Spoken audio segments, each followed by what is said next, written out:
Merci d'être venu. Aujourd'hui, c'est la première présentation de UU. C'est un point information. Donc, c'est une petite conférence de durée de 40 minutes où on va essentiellement parler de cybersécurité. Avant de commencer, on va un petit peu expliquer ce que c'est cybersécurité parce que c'est un mot où on met beaucoup de choses et finalement, c'est pas si compliqué que ça. Cybersécurité, il y a cyber et sécurité. Vous avez donc la sécurité de quelque chose. Vous avez de tous les réseaux d'information et des outils d'information. Un système d'information ou un réseau d'information, basiquement, c'est quelque chose qui va traiter l'information. Un réseau d'information, c'est qu'on a plusieurs systèmes d'information qui sont reliés. Un système d'information, par exemple, c'est un ordinateur, un portable, n'importe quoi qui traite l'information en fait. Je ne sais pas si vous avez déjà été en entreprise, mais des fois vous avez des petits appareils sur Android qui vont vous permettre de faire des tâches dans votre quotidien, scanner des choses, pouvoir rentrer des données. C'est aussi un système d'information. Voilà. Donc on va revoir les bases et pourquoi en fait, dans un premier temps, je vais essayer de mettre en lumière les points, pourquoi c'est si important que le monde est hyper connecté, et c'est ça qui donne le sens à toute la conférence, et les risques qu'il y a, et l'importance de la cybersécurité. Donc, une connexion, basiquement, c'est entre deux personnes. Il y a un échange d'informations. Cet échange d'informations, ça peut être entre A et B, par exemple Andrea et Bob. Andrea demande l'heure à Bob, Bob lui donne l'heure. Bon. Ou moi, si je suis en train de faire la conférence, et pour vous, vous êtes gentil, vous ne parlez pas, il n'y a que moi qui donne l'information. Sauf que ça, c'est une connexion qui va être dite directe. Avec un réseau d'informations, le truc, c'est qu'il va y avoir une troisième personne, une personne tierce, avec qui on va demander en fait à la personne tierce de faire tout l'échange d'informations. Ça va être le rôle du réseau. C'est-à-dire que maintenant on a Andrea et Bob, mais sauf qu'ils ne sont pas dans la même pièce et ils vont demander à leur pote Céline de pouvoir de faire l'intermédiaire. Donc pour demander l'heure, encore, Andrea va demander à Céline, tu peux demander l'heure à Bob s'il te plaît? Céline bien gentille, elle va aller voir Bob pour lui demander l'heure. Bob va lui répondre, et Céline va aller voir Andrea en lui disant Bob, c'est telle heure. Voilà, vraiment pour schématiser. Et c'est vraiment que de l'information. C'est pas important de savoir si c'est une demande ou si c'est une réponse. C'est seulement de l'information qui est en train de transiter.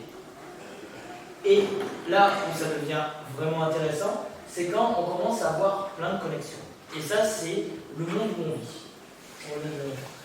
D'avoir dans le monde où on est, on a une multitude de connexions. Parce que Alice ne va pas devoir demander quelque chose à Bob, mais elle va aussi demander quelque chose à 100 autres amis en même temps. Et eux-mêmes sont en communication avec 100 autres personnes, etc. Donc, on va avoir beaucoup d'intermédiaires. On va avoir beaucoup de tiers qui vont faire le relais pour pouvoir transmettre l'information. Donc, il va falloir organiser ça. C'est les personnes tiers, on va appeler ça un réseau, quand on va organiser pour que l'information puisse bien passer entre les différents intermédiaires, entre la source et la destination. Voilà, c'était pour vous donner une idée de ce qu'est une connexion, parce qu'aujourd'hui, dans le monde professionnel, on a des connexions partout. Dès que vous voulez communiquer, dès que vous voulez faire un projet, vous avez au moins une interface homme-machine et avoir conscience que cette information est partout, ça va être quelque chose qui va être important par rapport aux usages qu'on va avoir des systèmes d'information. Et donc à la cybersécurité et aux gestes à avoir. Parce qu'aujourd'hui, c'est pas comme l'exemple précédemment où Alice va demander l'heure à Bob, mais l'information est très diverse, elle est variée. L'information, elle peut être très capitale ou des fois complètement anodine. Et ça va être complètement lié à la confidentialité qu'on va pouvoir accorder à cette information, si elle est importante ou si elle n'est pas importante, tout simplement. Le monde est hyper connecté, c'est devenu notre environnement, et ça ne va pas aller en diminuant avec tout ce que vous avez avec l'Internet des objets, tout ça, ça va être encore plus présent tout partout autour de nous. Et dans un monde professionnel, tout simplement. Donc, information, quand on dépend d'un tiers pour communiquer, un réseau, on va avoir qu'on n'est plus responsable de notre communication, mais on délègue la responsabilité à quelque chose d'autre, à quelqu'un d'autre. Donc, ça va dépendre, en fait, on est autant en danger de ce qu'on met, nous, à disposition. Donc, si vous utilisez un réseau d'information pour des données bancaires ou des données personnelles, votre identité, ça va pouvoir, vous êtes pareillement vulnérable, en fait, à ces fuites d'informations. Ce qui est assez logique, en fait. Voilà. Donc, les risques sont réels. On ne va pas commencer à faire des scénarios catastrophes. Généralement ça se passe bien, hein.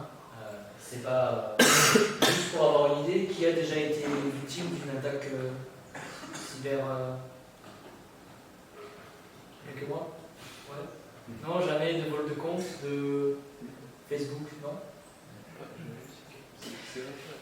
Et cette information, il faut avoir en tête qu'elle est vraiment précieuse et généralement on ne lui donne pas assez d'importance. L'un des exemples les plus importants, ça va être par exemple les informations biométriques. Beaucoup d'entre nous déverrouillent leur téléphone avec leur empreinte digitale. Je pense que ça, je ne me trompe pas. Oui. Mais ces informations sont ensuite mises à disposition. Pour nous, c'est un marche en boîte noire et on ne sait pas ce que est fait de ces informations biométriques. Hein. Les informations biométriques, ce sont les informations qui sont liées au corps humain. Donc, par exemple, votre empreinte digitale, votre œil, et ce sont des informations donc, quand même qui vous identifient de façon quand même unique. Et ces informations, on les laisse circuler, à tort ou à raison, sur des réseaux d'information, par exemple sur des téléphones américains, si vous avez un Apple, ou sur des téléphones chinois, Xiaomi, Honor, sans trop se poser de questions. Voilà. C'est pas pour devenir paranoïaque et se dire que l'on va nous voler une information, mais c'est vraiment pour souligner que vraiment, tout notre quotidien, en fait, tout ce qui va nous servir, on s'appuie dessus. Voilà. Donc, avec ces risques, il peut avoir aussi, pour des raisons, il peut aussi avoir des informations. On est à l'INSECUB, donc vous travailleront sûrement dans l'énergie. L'information d'une centrale nucléaire, l'information d'un barrage hydroélectrique, tout ce qui est attrait à toutes ces données, ce sont des informations qui doivent rester confidentielles. Ou si vous-même, si vous ne travaillez pas dans l'énergie, des informations liées à un projet, par exemple. Et certaines personnes mal intentionnées vont essayer de vous piquer de ces informations. Donc, on va faire un listing très rapide. On a les black hats et les grey hats. Eux, ce sont des hackers qui vont, ou soit par le plaisir pour les black hats, ou pour des raisons monétaires, la plupart du temps pour des grey hats, vous prendre vos informations. C'est-à-dire sur votre entreprise, on va bloquer toutes vos données décryptées et vous dire si vous ne donnez pas tant, vous n'avez pas la clé de décryptage. Par exemple, ça c'est des grey hats. Et ce sont des choses qui se sont faites, on y retournera plus tard. C'est avec WannaCry, avec Petya. Enfin, ce sont des choses qui se passent malheureusement. Ensuite, on a toutes les personnes qui vont essayer d'attaquer des informations pour des points de vue politiques, institutionnalisés, comme des terroristes ou des gouvernements. J'ai mis les deux sur le même pied parce qu'en fonction de où on se place, les terroristes et le gouvernement, ça change de position. Donc voilà. Ensuite, on a les activistes. En activiste, je pense que vous connaissez tous les Anonymous. C'est un groupe de hackers indépendants sur tout le monde qui, eux, vont lutter pour une éthique, pour une morale. Donc ils peuvent faire des trucs, ils font pas mal de choses, comme se battre contre des lois liberticides, contre liberticide Internet. Par exemple, en 2012, ils se sont bien fait entendre contre toutes les lois contre la liberté sur Internet, tout simplement. Ou aussi contre Daesh, ils ont fait des attaques, contre des sites de réseaux pédopornographiques. Enfin, vraiment, c'est que des raisons morales, des activistes. Et ou politiques, mais souvent fondement moral. Et ensuite, on a votre entourage. Quand vous êtes au bureau, vous pouvez très bien être victime d'une attaque cybercriminelle, entre guillemets, sans que la personne soit un véritable hacker. Si c'est votre collègue qui est mal intentionné et vous avez le malheur de laisser votre session allumée, la personne peut très bien envoyer un email à votre place pour essayer, ou vous prendre des fichiers. Voilà. Peut-être pas un collègue, peut-être une personne qui est dans l'entreprise à ce moment-là. Sinon, pour faire une panoplie, encore une fois, c'est pas pour devenir paranoïaque que je dis tout ça, c'est parce que j'essaye de déconstruire les différents risques pour après mieux les avoir en tête et pouvoir avoir des gestes qui nous paraissent plus naturels. Si on comprend les risques, alors les réactions viennent d'elles-mêmes. Voilà. Donc, un petit point sur les virus, pour démystifier un petit peu ce que c'est un virus. Un virus, tout simplement, c'est un petit bout de programme qui va être créé par un développeur, souvent un hacker, et qui va être utilisé pour faire des actions malveillantes. Voilà. Un virus est utilisé, un virus mute, et un virus, ça fait beaucoup d'argent sur tous les marchés noirs. Pas besoin d'aller très très loin sur internet pour avoir des pages de forums de hacking où on a pour 5 € une centaine d'adresses email avec des mots de passe par exemple. Ou avec pour 25 € un kit tout en main pour pouvoir infester des ordinateurs. Ça on y reviendra plus tard, par exemple les botnets, c'est très à la mode sur les forums de hacking. Voilà. Et un virus n'est pas vraiment dirigé. Si on prend, c'est un véritable exemple. Il y avait, alors je ne saurais pas te dire le nom du virus, j'ai pas réussi à trouver, mais il y avait un virus qui a été créé par les Américains contre un pays du Moyen-Orient. Bon, classique. Ce virus, bon, c'est des gars qui voulaient au Moyen-Orient. Il me semble pas, c'est Stuxnet, je ne sais pas si vous connaissez, mais et en fait, ce qui s'est passé, c'est que peu après, le virus a été repris par un autre hacker qui, lui, n'avait rien à voir avec ni un pays du Moyen-Orient, ni avec les États-Unis, et qui a été repris pour après exploiter des failles sur les ordinateurs des particuliers et des entreprises. Voilà. C'est pour vous dire que la ligne de vie d'un virus n'est pas linéaire. Et avoir ça en tête. Voilà, un virus. Promis, ça va être la dernière partie de l'exposé où on va parler un petit peu de choses négatives. On va maintenant passer un petit peu sur le type d'attaque. Comment nos ordinateurs se font concrètement agresser, attaquer. Donc, je pense que les vers, sont les attaques l'une des plus connues.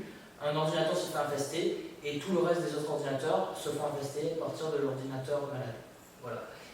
Le ver va avoir pour but de se propager sur le réseau. Ensuite, on a les portes dérobées, les backdoors, c'est-à-dire qu'il y a une faille de sécurité et le hacker va pouvoir se mettre sur le système informatique avec les plus hauts privilèges. Si vous voulez, on appelle ça une porte dérobée. Imaginons que vous voulez vous voler une maison. Il suffit simplement de faire le tour de la maison et voir s'il n'y a pas une cave ou une fenêtre ouverte ou simplement la porte du jardin derrière qui est grande ouverte. Vous pourrez pouvoir avoir accès à la maison sans avoir fait de grands efforts. C'est le principe de la porte dérobée qui déballe d'eau en hacking. Après, le fameux cheval de Troie, je pense que si vous avez déjà eu l'expérience avec les virus, c'est peut-être la chose la plus. Le moyen d'infection le plus pratique. On vous donne un logiciel, par exemple Photoshop. Vous êtes dans une boîte auto-entrepreneuriat, vous avez quelques employés, et payer une licence Photoshop, quand même, ça fait cher. Et vous décidez de prendre sur un site de torrent, mais sauf que sur le site de torrent, Photoshop va bien marcher, il va bien s'installer, mais par contre, il va infecter vos fichiers, vos données, et aussi celles de vos collègues. C'est pour ça, c'est l'une des raisons aussi pourquoi on va plutôt préférer à séparer toutes les utilisations personnelles et professionnelles. Parce que déjà, il y a beaucoup de risques avec l'une et l'autre.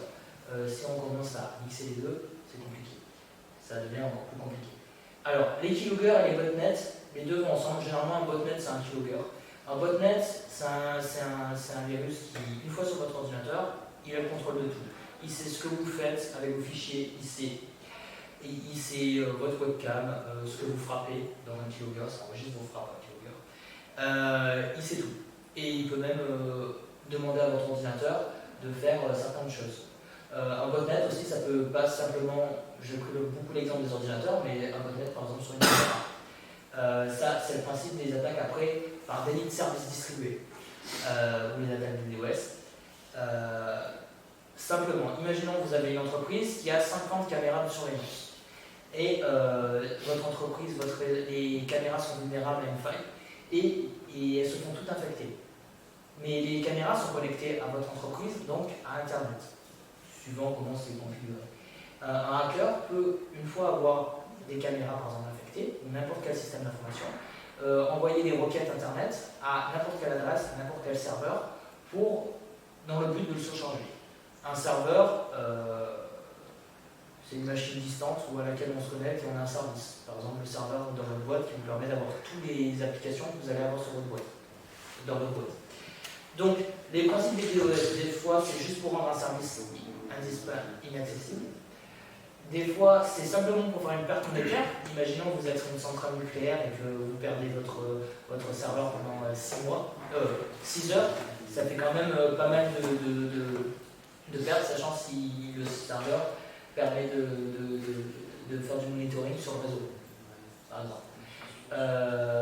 Et ensuite, des fois, redémarrer un serveur peut être aussi une voie d'exploiter des failles. Voilà. Qu'il n'y a pas quand le serveur tourne depuis 3 mois. Ensuite, on a les rançongiciels. Les rançongiciels, c'est peut-être les types d'attaques les plus qui font le plus peur et qui ont fait le plus longtemps parler dans la vie professionnelle et même à l'école. Je pense que peut-être que si vous êtes 2A, vous avez déjà eu l'année dernière des messages en vous disant que si vous n'allez pas payer une certaine somme d'argent, votre ordinateur est infecté.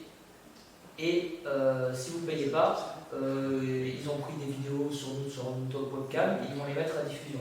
Voilà. Il y avait un mail comme ça qui circulait l'an dernier. Et ce qui était assez stupéfiant, à la rigueur, si ça vient de n'importe quelle adresse, pas de souci.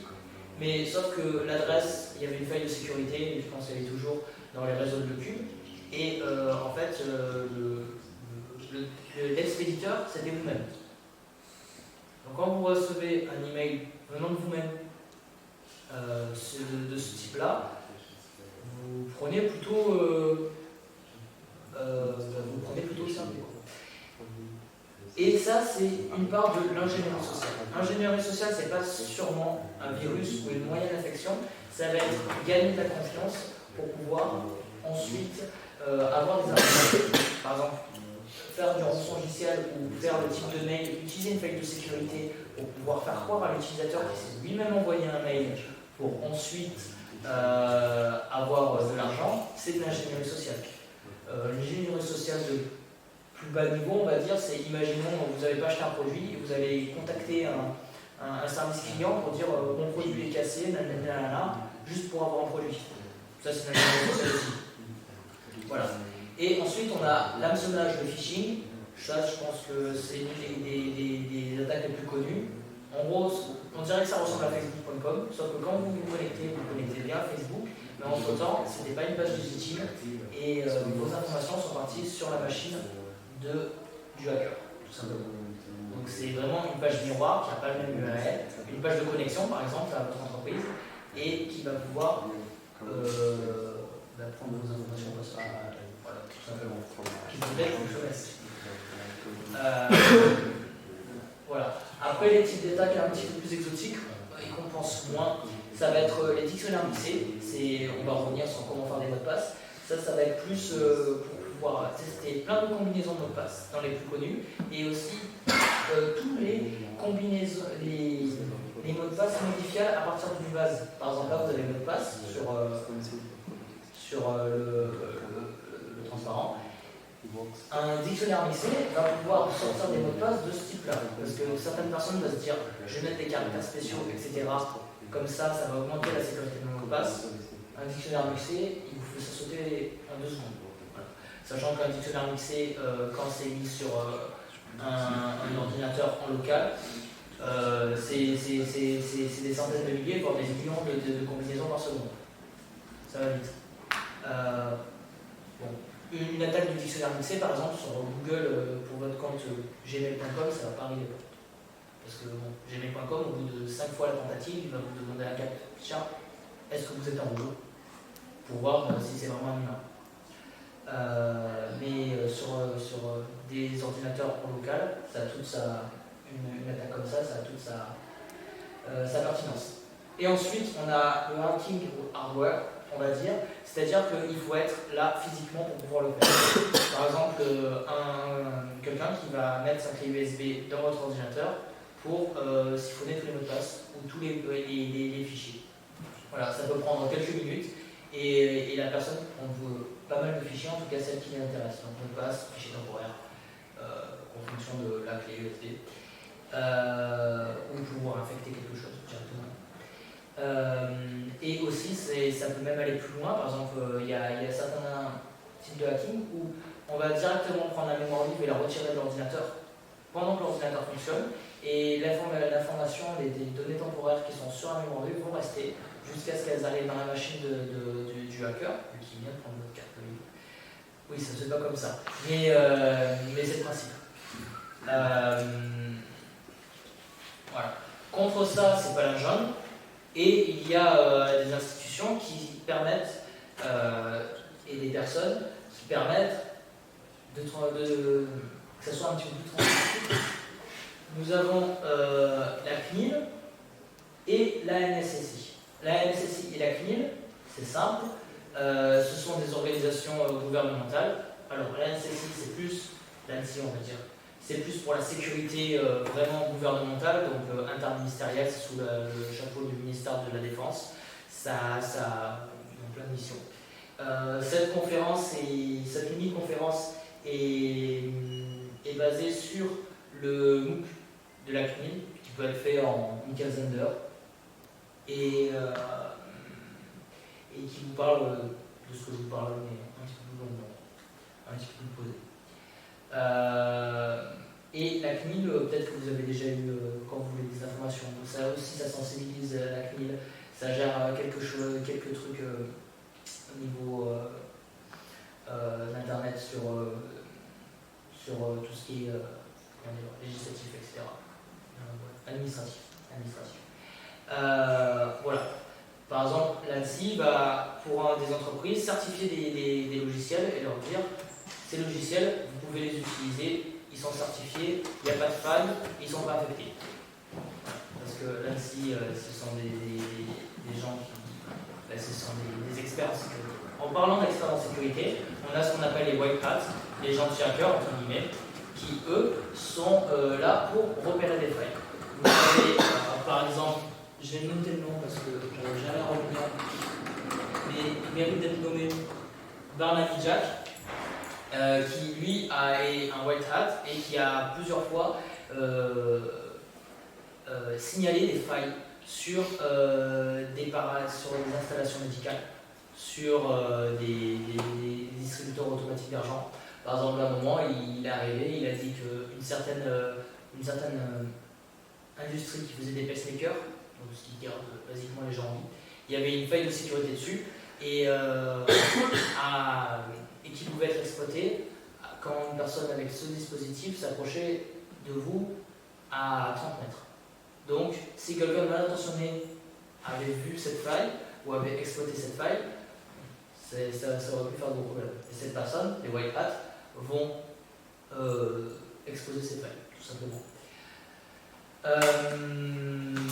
Voilà. Donc, pour éviter tout ça, d'abord, il y a des choses qu'on peut faire et des choses qu'on ne peut pas faire. Il y a des choses sur votre entreprise où vous ne serez pas forcément responsable. Vous n'êtes pas, vous, tout seul, garant, un lead protecteur de la sécurité informatique, de la cybersécurité de vos installations. Le mieux, c'est que si vous trouvez qu'il y a quelque chose de louche, un mail louche, une action louche, c'est de le reporter directement à l'admin système ou au service info, s'il n'y a pas l'admin système, de votre entreprise, pour pouvoir faire simplement remonter l'opération. Voilà. Donc, on va parler des gestes basiques pour pouvoir se protéger. Par exemple, sur des attaques contre des attaques de rançongiciel qui vont vouloir crypter des données, on peut faire souvent, hebdomadairement, généralement, des sauvegardes de données. On peut le faire de façon manuelle, automatique, peu importe. Et comme ça, si on a nos données bloquées, c'est pas grave. La semaine dernière, on a les données, on perd peut-être une semaine de données, mais au moins on paye pas, on n'est pas esclave à un hacker, bon vouloir du hacker pour récupérer nos données. Donc ça, compte administrateur, généralement, c'est bien géré par les admins système qui gèrent bien les privilèges entre les différents utilisateurs de la boîte. Bon. Généralement, quand vous allez travailler, vous n'avez pas les privilèges administrateurs pour utiliser le logiciel. Pour l'identification, il faut savoir que l'identification peut être en plusieurs types. Il y a des identifications par connaissance, un mot de passe, vous connaissez votre mot de passe, c'est de la connaissance. Possession, lorsque vous rentrez votre numéro de carte bleue pour pouvoir acheter quelque chose sur Internet, il faut bien avoir votre carte bleue physique pour pouvoir rentrer le code. C'est une identification de possession. Et ensuite, biométrique, ça, vous êtes en fait le facteur d'identification. Après, vous pouvez coupler ces facteurs d'identification. C'est-à-dire que vous pouvez rentrer un mot de passe et en plus devoir fonctionner le code physiquement ou une empreinte digitale ou un code pour pouvoir s'identifier. Voilà. Pour les mots de passe, il existe plein de techniques. Vous pouvez prendre une phrase et prendre simplement les premières lettres de la phrase ou en échangeant les mots par des choses qu'on ne pourra pas retrouver. Par exemple, on a l'exemple au tableau ici. Le 4, au lieu de remplacer ça par exemple par un Q, on va plutôt remplacer ça par le chiffre 4. Et à la fin, ça donne un mot de passe qui est à peu près incompréhensible, à part si on connaît la phrase. Bon. Et encore, mais le problème avec les mots de passe, c'est qu'il faut faire un effort de mémorisation des mots de passe. Alors c'est pour ça qu'il y a des logiciels comme KeePass 2, qui est un logiciel certifié par l'ANSSI, que j'ai parlé juste avant, et qui permet en fait de vous retenez qu'un seul mot de passe, aussi fort que vous voulez, et ensuite vous avez accès à tous vos autres mots de passe que vous aurez déjà au préalable rentré dedans. Donc ça permet d'être, si vous pouvez le mettre sur une clé USB, sur vos ordinateurs plus privés, mais aussi professionnels. C'est à voir avec votre entreprise, mais c'est justement c'est certifié par l'ANSSI, c'est pour ça. Pour toujours avoir vos mots de passe en sécurité. Ça sert surtout sur le milieu professionnel. Généralement pour vos mots de passe Facebook, bon, c'est pas. Ça demande généralement pas autant de précautions. UU organisera un atelier sur KeePass 2, à peu près d'une demi-heure, pour pouvoir prendre en main le logiciel. Donc ça sera donné en salle, on aura un polycope et nous on sera là pour animer et mettre en main justement le logiciel KeePass 2. C'est très très simple, c'est très intuitif, donc pour que ça soit un petit peu plus concret que m'écouter parler pendant 30-40 minutes. Pour les connexions web, alors j'ai dit qu'on n'allait pas s'intéresser au réseau et comment se connecter, mais il faut savoir qu'il y a des façons de se connecter qui sont dites sécurisées. Donc généralement il faut faire gaffe au protocole. Il y a des protocoles qui sont plus ou moins sécurisés. Quand vous regardez sur le barre de recherche en haut à gauche, généralement vous avez HTTPS quand c'est sur des sites de confiance, quand c'est des sites où vous devez payer, etc. Bon, ça c'est plutôt connu. Pour avoir vraiment vos données qui sont un petit peu mieux chiffrées, on va dire. Et ensuite, on a, bon, ça je ne vais pas trop m'attarder dessus, on a les certifications, c'est-à-dire que sur Internet, voilà. Tout à l'heure on a dit que pour qu'une personne A parle à B, il faut qu'il parle pas C. Mais le problème c'est qu'en fait, il n'y a pas qu'une seule personne C. Comme je vous ai dit, il y a beaucoup de C, il y a beaucoup d'intermédiaires entre A et B. Il y a C1, C2, C3, C4. Et en fait, vu que ça passe par beaucoup d'intermédiaires, c'est un détail. Voilà. Après, on a les protections des PC. Alors, on a les antivirus et les firewalls. Un antivirus, c'est bien, il faut en avoir un, ça ne protège pas de tout. Vous prenez un virus et vous le fusez. Ça veut dire que c'est pas détectable. Voilà. Et c'est simplement, ils vont crypter le fichier Et tant que vous n'avez pas l'exécutable qui quitte le fichier, vous avez aucune connaissance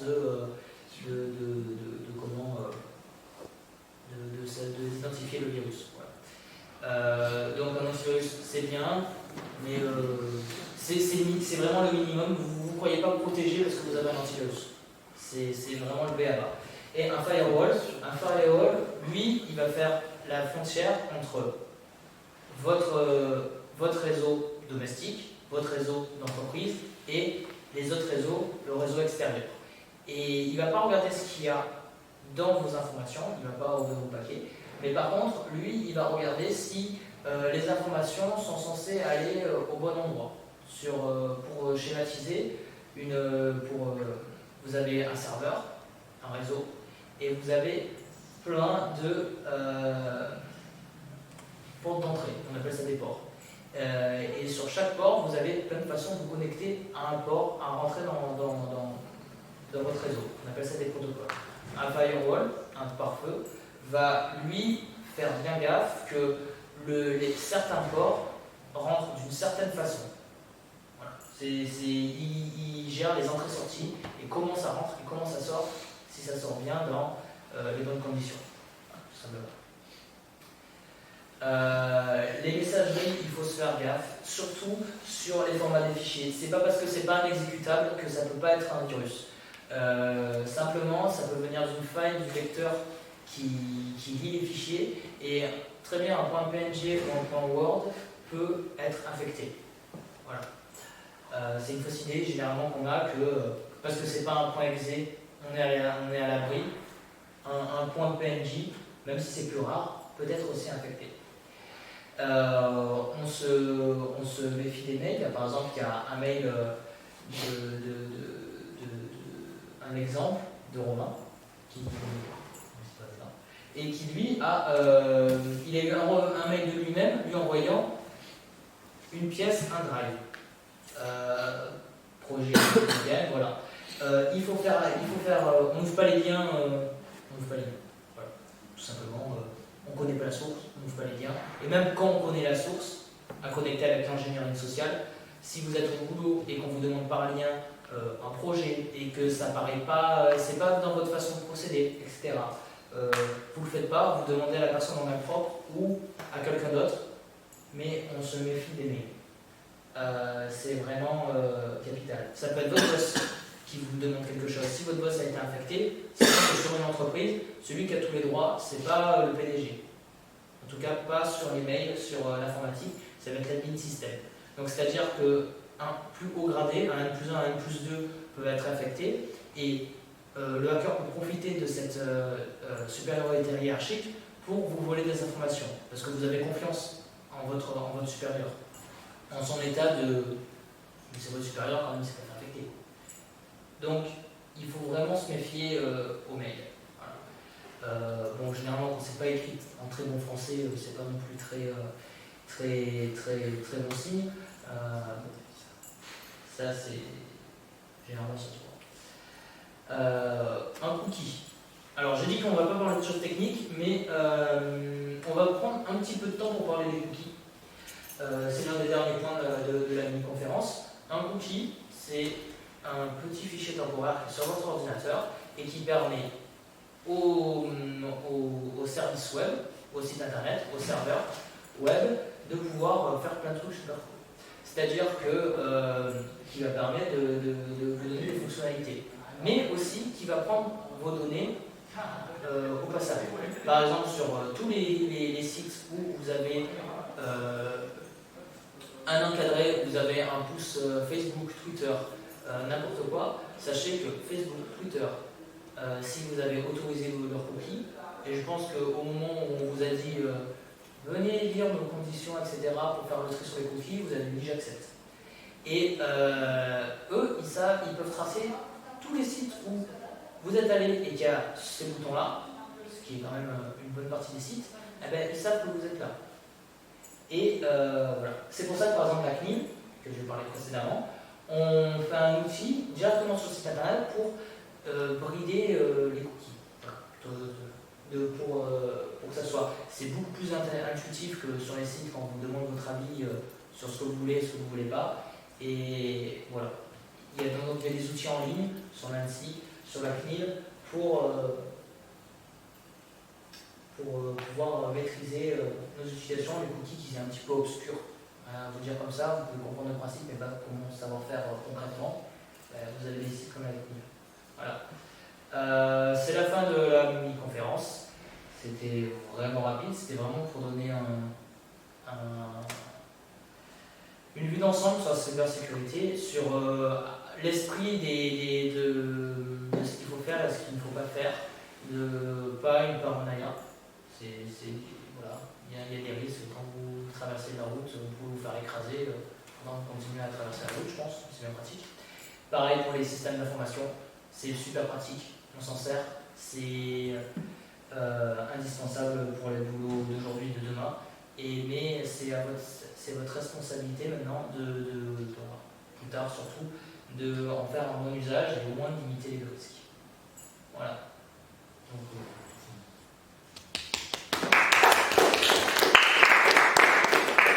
si vous avez des questions,